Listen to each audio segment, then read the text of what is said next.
Assalamualaikum, this is Zen, and siyempre nandito po tayo ngayon sa farm. Magpapalamig po tayo guys, malayo sa ingay, malayo sa pollution, malayo sa chismis, yung fresh air. Siyempre maghanap din tayo ng mushroom ilalim ng kawayan.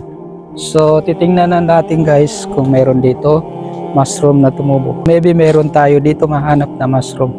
Nandito na tayo sa area. Kadalasan dito yung tumutubo yung mushroom dito guys. So inshallah makahanap din tayo ng mushroom dito.